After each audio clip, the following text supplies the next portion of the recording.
오늘 우리에게 주시는 하나님의 말씀은 로마서 8장 24절에서 30절까지의 말씀입니다. 로마서 8장 24절에서 30절까지의 말씀입니다. 제가 읽도록 하겠습니다. 우리는 이 소망으로 구원을 얻었습니다. 눈에 보이는 소망은 소망이 아닙니다. 보이는 것을 누가 바라겠습니까? 그러나 우리가 보이지 않는 것을 바라면 참으면서 기다려야 합니다. 이와 같이 성령께서도 우리의 약함을 도와주십니다. 우리는 어떻게 기도해야 할지도 알지 못하지만 성령께서 친히 이루 다 말할 수 없는 탄식으로 우리를 대신하여 간구하여 주십니다. 사람의 마음을 꿰뚫어 보시는 하나님께서는 성령의 생각이 어떠한지를 아십니다. 성령께서 하나님의 뜻에 따라 성도를 대신하여 간구하시기 때문입니다. 하나님을 사랑하는 사람들, 곧 하나님의 뜻대로 부르심을 받은 사람들에게는 모든 일이 서로 협력해서 선을 이룬다는 것을 우리는 압니다. 하나님께서는 미리 하신 사람들을 택하셔서 자기 아들의 형상과 같은 모습이 되도록 미리 정하셨으니 이것은 그 아들이 많은 형제 가운데서 맏아들이 되게 하시려는 것입니다. 그리하여 하나님께서는 이미 정하신 사람들을 부르시고 또한 부르신 사람들을 의롭게 하시고 의롭게 하신 사람들을 또한 영화롭게 하셨습니다. 아멘. 오늘도 우리 예수님을 사랑하시고 주인 삼으셔서 함께 예배드리시는 여러분들을 주님의 이름으로 환영하고 축복합니다. 지난 한 주도 주님을 우리 마음의 첫 번째로 주인으로 모셔서 모든 상황 가운데 평안과 은혜로 사셨기를 바랍니다. 매일의 날씨가 다르듯이 우리의 인생의 상황도 또 내 기분도 내 마음과 몸도요 항상 매일매일 우리는 다릅니다. 또 갑자기 소나기가 오거나 폭우가 내리듯이 예상치 못한 일의 연속이 바로 우리의 인생입니다. 그래서 우리는 가장 확실하고 변치 않는 분을 붙잡아야 할 줄로 믿습니다. 그분이 누구이십니까? 바로 만세반석, 영원한 반석이신 우리 예수 그리스도이신 줄로 믿습니다. 우리 언제 어디서나 그 반석 위에 우리가 서셔서 눈앞에 보이는 어떤 일이라도 우리가 흔들리지 마시고 평안과 은혜로 주님과 동행하며 사시는 저와 여러분들 되시기를 주님의 이름으로 축복합니다. 오늘은 성령 강림 주일입니다. 성령님이 우리 가운데 오심을 기념하는 그러한 주일입니다. 여러분은 성령님을 어떤 분으로 생각하고 계십니까? 어떤 분은 되게 신비로운 분으로 생각하시는 분도 계세요. 또 초자연적인 힘을 갖고 계시는 분이다 이렇게 생각하시는 분도 계십니다. 또 어떤 분은요 성령님을 무슨 바람처럼 생각하시고 어떤 막 뜨거운 에너지로 생각하시고 이런 분들도 계십니다. 성경에서 말하는 성령님은요 우리가 온전히 구원의 길을 가는 것을 도와주시고 우리와 함께 끝까지 하나님 나라에 이르기까지 함께 하시기 위해 오신 분이 바로 성령님이시라는 거예요. 제일 중요한 것은요 성령님은 어떤 바람, 에너지 이런 게 아니라는 거예요. 하나님, 예수님과 같은 인격을 가지신 분이시라는 것입니다. 그리고 그분은요 우리를 도우시기 위해 우리 가운데 오셨다는 것입니다. 자, 그렇다면 성령님은 구체적으로 우리를 어떻게 도와주시는 분이실까요? 또 성령 충만하다, 우리 이런 얘기 많이 하잖아요. 이 성령 충만하다는 게 도대체 무엇을 말하는 것일까요? 오늘 성령 강림 주일 바울 사도가 소개하는 성령님에 대해 우리가 말씀을 통해 함께 생각해 보고자 합니다. 오늘 본문 로마서 말씀은요 복음의 핵심, 복음의 정수라고 말하는 그러한 책입니다. 바울 사도는요 이 로마서 안에서 삼위일체 하나님, 예수님, 성령님에 대해서 아주 자세하게 각각 어떤 일을 하시는지 우리에게 소개해주고 있습니다. 하나님은 어떤 일을 하십니까? 하나님은 이 세상의 창조자 되시고요, 주인 되시고요, 이 세상의 모든 것을 통치하시는 분이 우리 하나님이십니다. 근데 그 하나님을 사람이 그 하나님을 떠나 죄인의 자리에 서서 죽게 되었을 때 하나님은 우리를 사랑하셔서 우리가 죄인된 그 자리에서 우리를 구원하시기 위한 그 계획을 세우신 분이 바로 하나님이시라는 거예요. 예수님은 어떤 분이십니까? 예수님은 그 하나님의 구원의 계획에 철저히 순종하셔서 십자가에서 우리의 죄를 대신 감당하시고 죽으셨다가 부활하신 하나님의 그 뜻을 충실히 수행하신 그분이 우리 예수님이시라는 것입니다. 그래서 그분을 믿는 자는요, 죄인에서 하나님의 자녀로 회복될 수 있는 그 길을 예수님께서 만들어주시고 성취해 주셨다는 것이죠. 자, 그런데요, 적지 않은 기독교인들이 여기까지만 생각하는 경우들이 많이 있어요. 하나님, 예수님 하신 일만 정확히 알고 있는 분들이 많이 있다는 것이죠. 우리가 보통 예수님을 믿는다, 기독교인이다 말할 때에 내가 죄인임을 인정하고요, 예수님이 십자가에서 내 죄를 대신 감당하신 것을 믿고 그래서 예수님을 주님으로 영접하는 것, 그 고백을 하는 것까지만 예수 믿는다 이렇게 생각하시는 기독교인들이 많이 계시다는 것이죠. 이것만 알면 된 거 아닌가요? 라고 생각하시는 분들이 많이 있다는 거예요. 물론 이것이 복음의 핵심입니다. 이것이 분명히 우리 마음 가운데 고백되어져야 합니다. 하지만 이것을 믿는 것이요, 끝이 아니라 그리스도인으로 사는 시작점이라는 것을 모르는 성도님들이 꽤 있다는 거예요. 우리는 구원을 받았습니다. 근데 그 구원은요, 무슨 기차표를 예매하고 영화표를 끊는 그런 구원이 아니라는 거예요. 무슨 얘기입니까? 나 예수님 믿어. 예수님을 주인으로 모신다고 고백했어. 그게 끝이 아니라는 거예요. 구원을 예약해 놓은 게 아니라는 것입니다. 문제가 무엇입니까? 우리가 그렇게 오해하기 때문에 나 예수 믿어. 나 영접했어. 그런 다음에 다시 내 마음대로 사는 그런 기독교인들이 너무나 많이 있다는 거예요. 다시 육적인 것, 내가 원하는 것, 내 욕심을 위해서 신앙생활 하시는 분들이 너무나 많이 있다는 것입니다. 세상의 성공이 축복이라고 착각하시는 분들이 많이 있다는 거예요. 그러나 진짜 예수 믿는 것은요, 삶의 방향이 바뀌는 것임을 우리가 기억해야 할 줄로 믿습니다. 그럼 어떻게 우리의 삶이 바뀌게 되는 것일까요? 우리 오늘 본문 말씀 24절, 25절 말씀 함께 읽어보도록 하겠습니다. 우리는 이 소망으로 구원을 얻었습니다. 눈에 보이는 소망은 소망이 아닙니다. 보이는 것을 누가 바라겠습니까? 그러나 우리가 보이지 않는 것을 바라면 참으면서 기다려야 합니다. 아멘. 우리의 인생이 바뀌는 것이 참 구원이라는 거예요. 참 그리스도인의 삶이라는 것입니다. 보이는 것에서 보이지 않는 소망을 품고 그것을 바라보며 사는 것. 그것이 진짜 예수 믿는 것이고요. 그것이 참 그리스도인의 삶의 모습이라는 것입니다. 자, 그러면 무슨 소망을 이야기하는 것일까요? 하나님께서 장차 모든 것을 회복시켜 주실 것을 바라보는 소망, 그 소망으로 사셔야 한다는 거예요. 작게는 나를 새롭게 변화시켜 주실 그 소망을 믿는 거예요. 여러분 어떻습니까? 내 모습 내가 가장 잘 알죠. 내가 얼마나 위선적이고 내 안에 얼마나 죄가 많이 있고 내가 얼마나 악하고 음란하고 또 이기적이고 얼마나 죄를 사랑하는지 얼마나 죄의 습관에 찌들어 있는지 여러분 우리의 모습을 너무나 잘 아실 것입니다. 그러나 예수를 믿는다는 것은요, 그러한 내 모습이 점차 바뀌어져 가는 거예요. 어떻게 해요?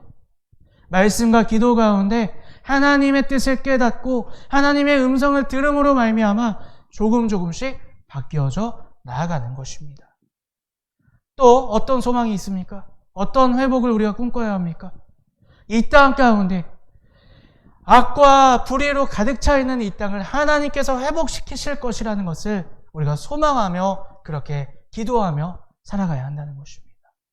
또 무엇을 바라봐야 됩니까? 우리의 육이 죽어서 하나님 앞에 섰을 때 영원한 하나님의 나라가 우리 가운데 있다는 것, 그것을 바라보며 소망하며 나아가셔야 한다는 것입니다. 그런데 우리가 소망한다, 우리가 바라본다는 것이 그래 그렇게 되겠지, 그냥 막연하게 바라보라는 소리가 아니에요. 그냥 기대하라는 소리가 아니라는 것입니다. 아까도 말씀드렸지만 예수님께서 하나님의 계획하심 가운데 철저히 순종하시고 주님 앞에 나아가셨을 때 예수님께서 하나님의 계획대로 쓰임을 받으셨죠. 바로 우리가 소망을 품고 산다는 것, 하나님의 회복하심을 소망한다는 것은 이러한 모습이라는 것입니다. 우리도 죄인의 모습에서 예수 그리스도를 믿음으로 하나님의 자녀가 되었죠. 그렇다면 이제 어떻게 해야 됩니까? 예수님을 따라서 우리도 하나님 앞에 순종하는 삶을 사셔야 한다는 것입니다. 그럴 때 하나님께서 장차 회복하실 그 모든 것에 우리가 함께 할 수 있는 동역자로서의 쓰임을 우리가 감당하게 될 수 있다는 것입니다. 이것이 바로 성경이 말하는 예수 믿는 자가 이 땅 가운데 살아가는 모습이라는 것입니다. 자, 여러분, 근데 어떻습니까? 우리가 이런 말씀을, 이런 설교를 아마 처음 듣지 않으실 거예요. 다 아실 거예요. 그럼에도 불구하고요, 우리는 너무나 연약하다는 것이죠. 내 인생에 문제가 여전히 많고요, 죄의 유혹이 여전히 나를 너무나 강력하게 잡아당기고요, 또 인생을 살다 보면 눈앞에 문제들이 너무나 많이 있어서요, 그것들로 일희일비하고 두려워하는 것이 나약한 우리의 모습이라는 것입니다. 그래서 때로는 그리스도인답게 살라는 이 말씀이, 이 설교가 어렵게 느껴지고 부담스럽게 느껴지고, 누가 몰라요 목사님, 이런 얘기가 나오게 된다는 거죠. 우리가 아직까지 육체라는 옷을 입고 살아가기에, 또 죄의 내 옛 자아가 아직 우리를 때때로 유혹하고 넘어뜨리기에 우리는 죄의 습관에 얽매여 살 때가 많이 있다는 것입니다. 그런데 그런 우리를 돕기 위해 성령님이 오늘 우리에게 오셨다는 것입니다. 여러분, 잘 생각해 보시길 바라요. 우리가 죄인에서 하나님의 자녀로 회복되는 그 길이요, 하나님이 너가 알아서 해봐 라고 하셨나요? 아니죠. 예수님을 보내주셔서 이미 그 모든 길을 닦으시고 그 모든 길의 문을 여시고 우리는 믿기만 하면 자녀로 회복될 수 있는 그 은혜를 부어주셨다는 것입니다. 그렇다면 그 자녀답게 사는 삶도 마찬가지라는 거예요. 우리가 어떻게 노력해서 무슨 불교, 힌두교처럼 우리가 수행해서 말씀을 달달 외워서 우리의 힘으로 그리스도인답게 살라고 말씀하신 적이 없다는 것입니다. 성령님을 우리 가운데 보내주셔서 우리를 지키시고 위로하시고 능력 주시고 가르치셔서 아까 앞에서 우리가 나눈 말씀대로 우리가 그리스도인답게 모든 것을 회복하실 하나님을 기대하며 소망하며 살아갈 수 있게 우리를 도와주시는 줄로 믿습니다. 그것이 바로 성령님이 우리 가운데 계시는 이유이며, 그렇게 그 성령님의 힘으로 사는 것이 성령 충만함의 증거라는 것입니다. 자, 그렇다면 오늘 우리의 삶 가운데 구체적으로 성령님은 어떻게 우리를 도와주시는 것일까요? 우리 오늘 본문 말씀 26절, 27절 말씀을 함께 읽어보도록 하겠습니다. 이와 같이 성령께서도 우리의 약함을 도와주십니다. 우리는 어떻게 기도해야 할지도 알지 못하지만 성령께서 친히 이루다 말할 수 없는 탄식으로 우리를 대신하여 간구하여 주십니다. 사람의 마음을 꿰뚫어 보시는 하나님께서는 어떠하신지를 아십니다. 성령께서 하나님의 뜻에 따라 성도를 대신하여 간구하시기 때문입니다. 아멘. 성령님이 어떻게 우리를 도와주시는가? 첫 번째는요, 성령님은 우리의 조력자가 되어 주신다는 거예요. 여러분, 운동을 배워보신 적이 있으실 거예요. 아니면 요즘엔 많이 가지 못하지만 헬스장이나 PT, GX, 요즘엔 필라테스가 또 유행이죠. 예. 그런 운동을 하실 때에 혼자 하시나요? 물론 유튜브를 보면서 혼자 할 수도 있겠지만요, 보통은 트레이너가 함께 있습니다. 우리가 때로는 마음대로 막 운동을 해요. 막 열심히 막 마음대로 운동을 해요. 그러면 트레이너가 옆에 와서 자세가 잘못됐습니다. 이거 이렇게 하셔야 됩니다. 고쳐주죠. 교정을 하죠. 또 어떨 때는요. 너무 운동하기 귀찮아요. 나가기 싫어요. 이 핑계 저 핑계를 막 대요. 그럼 트레이너가 전화를 해줘요. 안 나오시나요? 운동하셔야 됩니다. 건강관리 하셔야 됩니다. 이렇게 옆에서 도와주고 조력자로서 트레이너가 함께 한다는 것이죠. 성령님도 이러한 역할을 우리에게 해 주신다는 것입니다.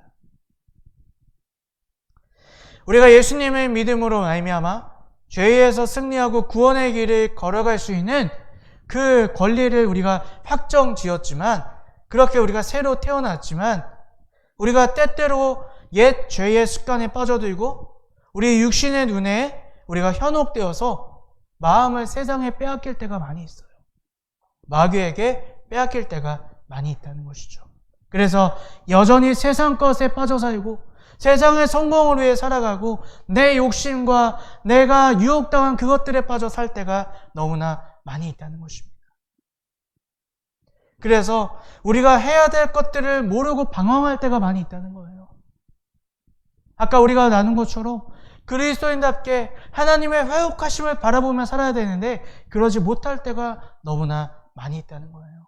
기도도 마찬가지죠. 내가 오늘 주님의 뜻 가운데 어떻게 살아야 될지 기도하기보다 내 눈앞에 내가 바라는 것들을 놓고 기도할 때가 많이 있죠. 주님 이것 좀 도와주세요. 주님 이것 좀 잘 되게 해주세요. 시험 좀 붙게 해주세요. 취업 좀 되게 해주세요. 우리 집 좀 큰 집으로 이사가게 해주세요. 네. 이렇게 눈앞에 보이는 것들을 기도할 때가 많이 있다는 거예요.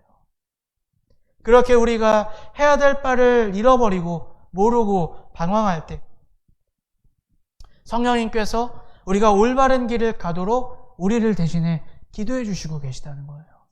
우리의 연약함을 아시고 우리를 불쌍하게 여기셔서 말씀과 기도 가운데 하나님께서 우리에게 깨달음을 주시기를 원하는 마음으로 누구보다 간절하게 우리를 위해서 기도하고 계시다는 것입니다. 여러분 오늘 그 성령님의 간절함이 느껴지시나요? 내가 내 눈앞에 보이는 것들에 빠져서 세상 것들을 구하고 세상의 즐거움을 따라 살아가고 내 눈에 보이는 즐거움을 따라 살아갈 때 여러분 마음 가운데 성령님이 답답해하시고 계세요. 슬퍼하시고 계세요. 제가 지금 저거 할 때가 아닌데, 저거 기도할 때가 아닌데, 성령님이 우리에게 탄식함으로 그렇게 기도하시고 계시다는 것입니다. 여러분, 우리 넘어져도 괜찮아요. 잠시 방황해도 괜찮아요. 그럼에도 불구하고요, 우리가 예배 자리를 삼아야 되는 이유, 1분이라도 기도해야 되는 이유가 여기에 있다는 거예요. 성령님이 우리를 위해서 기도하고 계세요. 하나님께서 깨달음을 주시라고, 하나님께서 내가 잘못 살고 있다, 내가 그거보다 더 중요한 것을 기도해야 된다는 것을 깨닫게 해달라고 성령님께서 탄식하는 마음으로 우리에게 기도하고 계시다는 것입니다. 그래서 우리가 세상 것들에 유혹당할 때마다, 내가 세상 일이 더 중요하게 생각될 때마다 성령님을 기억하십시오. 그분이 우리를 위해서 탄식하는 마음으로 기도하고 계시다는 거예요. 말씀 가운데, 기도 가운데 주님 앞에 돌아와 주님의 음성을 듣고 무엇이 정말 중요한지를 깨닫는 그런 성령 충만한 삶을 사시는 저와 여러분들이 되셨으면 좋겠습니다. 성령님께서 또 우리를 어떻게 도와주시는가, 우리 28절 말씀도 함께 읽어보겠습니다. 하나님을 사랑하는 사람들, 곧 하나님의 뜻대로 부르심을 받은 사람들에게는 모든 일이 서로 협력하여 선을 이룬다는 것을 우리는 압니다. 아멘. 성령님은 구체적으로 어떻게 우리를 도와주시는가? 우리를 깨닫게 하시는 선생님이 되어 주신다는 거예요. 어떤 선생님이 되어 주시느냐? 우리의 육의 눈에 보이는 것을 넘어 보이지 않는 것을 볼 수 있게 가르쳐 주시는 선생님이 되어 주신다는 것입니다. 우리가 예수를 믿어도요, 당장 우리의 눈에, 우리의 인생 앞에 어려운 문제는 항상 일어나게 돼요. 근데 그 문제가 내가 감당할 수 있으면 문제가 아니겠죠. 감당할 수 없는 문제가 일어난다는 거예요. 그래서 우리는 그 문제 때문에 낙심하고 두려워하고 넘어지고 절망하게 된다는 것입니다. 그래서 이런 생각을 해요. 내가 이렇게 기도를 하는데 왜 이러지? 나 예수 믿는데 왜 이러지? 주님 어디 계시지? 왜 내 기도 듣지 않으시지? 이러한 의문점이 든다는 것이죠. 그러나 그때 성령께서 우리를 붙잡아 주시고 그 문제 가운데 하나님이 함께 하심을, 하나님이 일하심을 보게 하신다는 것입니다. 여러분, 고린도후서 말씀 우리 함께 읽어보도록 하겠습니다. 고린도후서 4장 8절부터 10절까지 함께 읽습니다. 우리는 사방으로 죄어들어도 움츠러들지 않으며 답답한 일을 당하여도 낙심하지 않으며 박해를 당해도 버림받지 않으며 거꾸로 트림을 당해도 망하지 않습니다. 우리는 언제나 예수의 죽임을 당하심에 우리 몸에 짊어지고 다닙니다.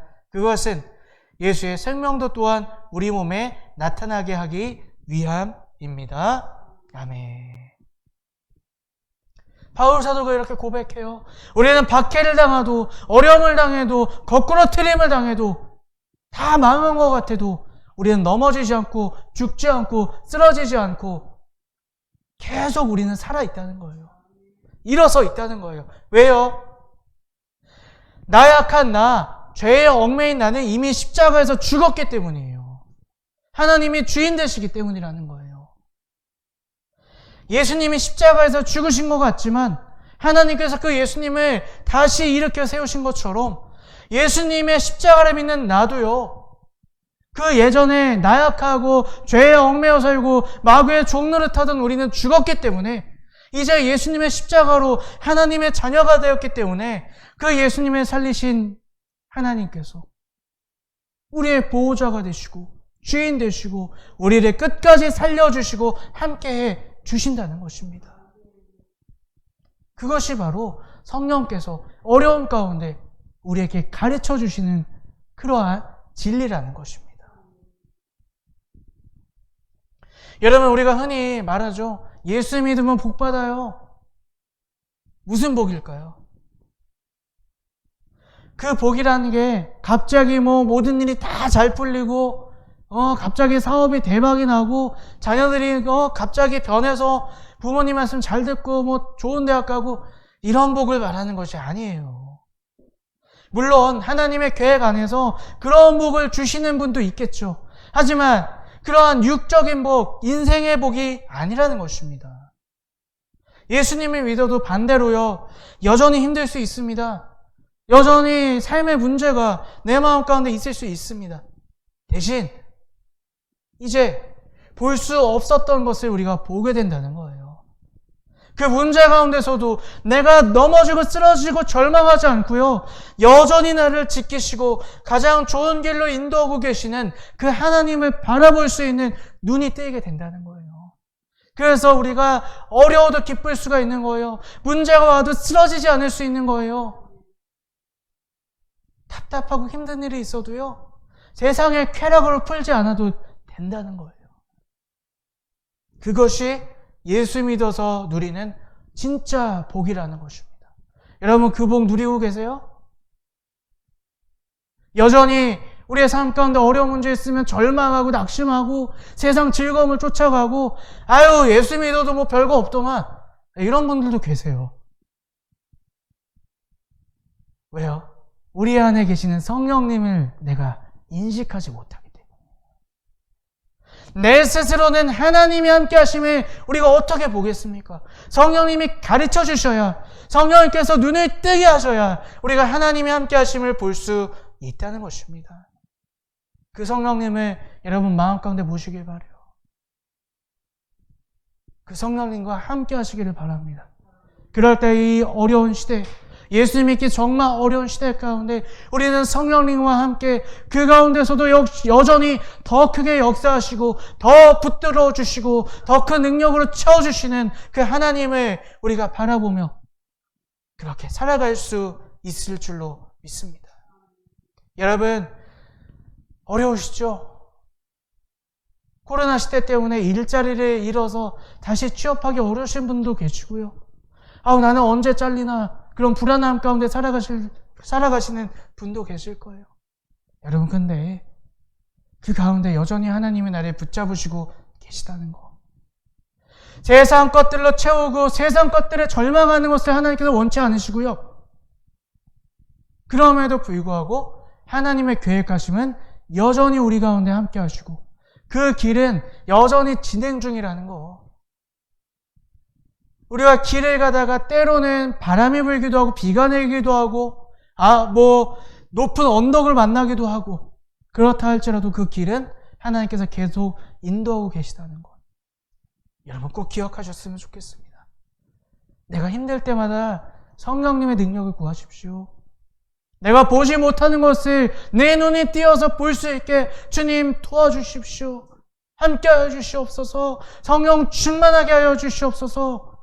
그것을 간구하며 나아갈 때 우리는 어떤 어려움 가운데서도 하나님의 인도하시는 그 길을 우리가 능히 걸어갈 수 있게 될 줄로 믿습니다. 어려울 때마다 더욱더 그 성령 충만함으로 주님과 함께 하시는 저와 여러분들 되시기를 주님의 이름으로 축원합니다. 우리 29절 30절 말씀 함께 읽어봅니다. 하나님께서는 미리 아신 사람들을 택하셔서 자기 아들의 형상과 같이 모습이 되도록 미리 청하셨으니 이것은 그 아들이 많은 형제 가운데서 맏아들이 되게 하시려는 것입니다. 그리하여 하나님께서는 이미 정하신 사람들을 부르시고 또한 부르신 사람들을 의롭게 하시고 의롭게 하신 사람들을 또한 영화롭게 하셨습니다. 아멘. 여러분, 하나님은 우리를 향한 놀라운 꿈을 가지고 계시는 줄로 믿습니다. 하나님은 그냥 겨우 우리를 죄인에서 구원하셔서 그냥 내가 구해줄게, 하늘나라 가자, 그 정도로 우리를 구원하신 분이 아니시라는 거예요.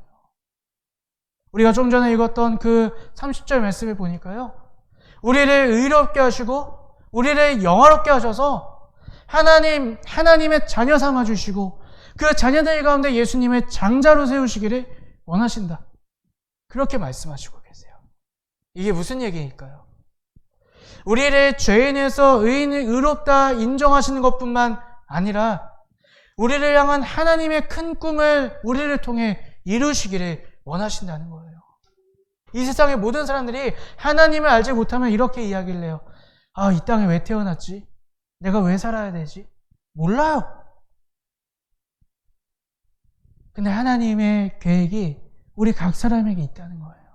근데 그 계획은요, 그 꿈은요, 내가 예수님을 믿고 구원받아서 그리스도인의 길에 섰을 때, 그래서 성령님과 동행하며 내가 알지 못하고 내가 보지 못하는 것을 보고 깨달으며 그렇게 성령님과 동행하며 살아갈 때 비로소 내가 인생을 왜 사는지, 무엇을 위해 사는지 깨달을 수 있게 된다는 것입니다.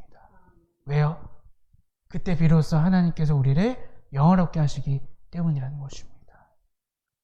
그러기 위해서 오늘 우리는 성령 충만함을 받으셔야 한다는 것입니다. 이미 성령께서 우리 가운데 거하시고요.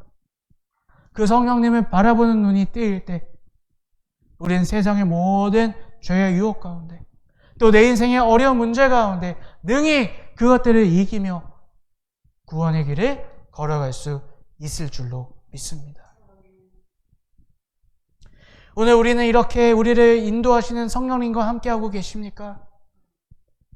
성령님은 그렇습니다. 여러 가지 모양으로 우리에게 역사하세요. 우리의 마음을 뜨겁게 도와주시고요. 어떤 신비스러운 모습으로 나타나실 때도 있습니다. 하지만 그 현상에만 주목하시면 안 돼요.